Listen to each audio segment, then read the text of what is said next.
ಇವತ್ತು ಬೆಳಗ್ಗೆನೆ ವಾಕಿಂಗ್ಗೆ ಅಂತ ಹೋದೆ ಆಚೆಗಡೆ. ಎಳೆ ಬಿಸಿಲಲ್ಲಿ ವಾಕಿಂಗ್ ಎಲ್ಲ ಮಾಡ್ಕೊಂಬರೋವಾಗ ನಮ್ಮ ತಾತ ಕರೆದಿದ್ರು ಟೀ ಕುಡಿಯೋಕ್ಕೆ ಅಂತ. ಸರಿ ಅಂತ ತಾತ ಟೀಗೆ ಹೋಗಿ ಒಂದು ಜಿಂಜರ್ ಟೀನ ಹೇಳಿದೆ.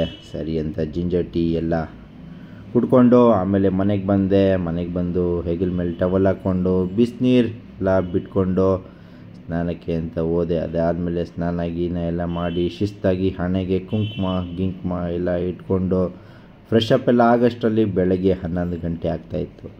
ಸರಿ ಅಂತ ತಿಂಡಿಗೆ ಅಂತ ಉಳಿದಿರೋ ಬ್ರೆಡ್ಡಲ್ಲಿ ರೋಸ್ಟ್ ಮಾಡಿದರು. ಅವನಿಗೆ ಒಂಚೂರು ಹಿಟ್ಟು ಮಿಕ್ಕಿತ್ತು ಅಂತ ಅದೇ ಹಿಟ್ಟಲ್ಲೇ ಅಕ್ಕಿ ರೊಟ್ಟಿ ಮಾಡಿದ್ರ ಜೊತೆ ಚಟ್ನಿ ಪುಡಿ ಎಲ್ಲ ಹಾಕ್ಕೊಂಡು ತಿಂದ್ಕೊಂಡೆ. ಅದಾದಮೇಲೆ ಬಂದು ಕೆಲಸಕ್ಕೆ ಅಂತ ಕೂತೆ.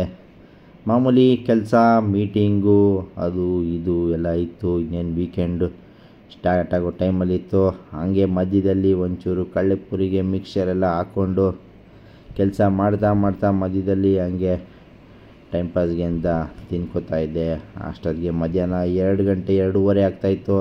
ಹಾಲಿರಲಿಲ್ಲ ಅಂತ ಮಧ್ಯಾಹ್ನ ಹೋಗಿ ಹಾಲನ್ನ ತಗೊಂಬಂದೆ. ಹಂಗೆ ಲಾಂಡ್ರಿಗೆ ಬಟ್ಟೆ ಎಲ್ಲ ಕೊಟ್ಬಿಟ್ಟು ಬಂದೆ. 1 ತಿಂಗಳಾಗಿತ್ತು ಲಾಂಡ್ರಿಗೆ ಹೋಗಿ. ಸರಿ ಅಂತ ಅದನ್ನೆಲ್ಲ ಮುಗಿಸ್ಕೊಂಡು ಆಮೇಲೆ ಮನೆಗೆ ಬರಬೇಕಾದ್ರೆ ಅಲ್ಲೇ ಒಂದು ಕುಲ್ಫಿ ಶಾಪ್ ಇತ್ತು. ಅಲ್ಲೇ ಹೋಗಿ ಕುಲ್ಫಿ ಯಾವ್ಯಾವ ಫ್ಲೇವರ್ ಇದೆ ಅಂತ ನೋಡೋಷ್ಟರಲ್ಲಿ ಆಮೇಲೆ ಲಾಸ್ಟಲ್ಲಿ ಯಾವುದೋ ಒಂದು ಫ್ಲೇವರ್ನ ತೊಗೊಂಡು ಬಂದೆ. ಮನೆಗೆ ಬಂದು ಓಪನ್ ಮಾಡಿದಾಗ ಅದು ಚಾಕ್ಲೇಟ್ ಫ್ಲೇವರ್ ಆಗಿತ್ತು. ಸರಿ ಅಂತ ಅದನ್ನು ತಿಂದ್ಕೊಂಡೆ. ಆಮೇಲೆ ನಿದ್ದೆ ಬರ್ತಾಯಿತ್ತು. ಸರಿ ಅಂತ 1 ಅವರ್ ಮಲ್ಕೊಂಡೆ. ಅಷ್ಟೆಲ್ಲ ಆಗೋಷ್ಟರಲ್ಲಿ ಸಾಯಂಕಾಲ 4:30 ಆಗ್ತಾಯಿತ್ತು. ಯಾಕಿನ್ನು ಊಟ ಮಾಡಿಲ್ಲ ಅಂತ ಕರಿತಾನೆ ಇದ್ದರು. ಸರಿ ಅಂತ ಹೋಗಿ ಊಟ ಮಾಡಿದೆ.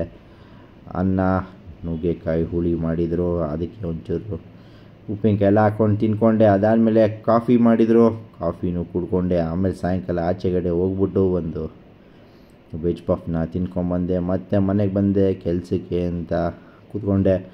ಅಷ್ಟೆಲ್ಲ ಆಗೋಷ್ಟರಲ್ಲಿ ರಾತ್ರಿ 9:30. ಸರಿ ಅಂತ ರಾತ್ರಿ ಊಟನೂ ಮಾಡಿದೆ. ಎಡಿಟಿಂಗಿಗೆ ಅಂತ ಕೂತ್ಕೊಂಡೆ. ಅಲ್ಲಿಗೆ ಇವತ್ತಿನ ದಿನಚರಿ ಏನೋ ಮುಗೀತು. ಈ ವಿಡಿಯೋ ನಿಮಗೆ ಇಷ್ಟ ಆಗಿದರೆ ಲೈಕ್ ಮಾಡಿ, ಶೇರ್ ಮಾಡಿ, ಸಬ್ಸ್ಕ್ರೈಬ್ ಮಾಡೋದನ್ನು ಮರಿಬೇಡಿ. ಎಲ್ಲರಿಗೂ ಧನ್ಯವಾದಗಳು. Thank you.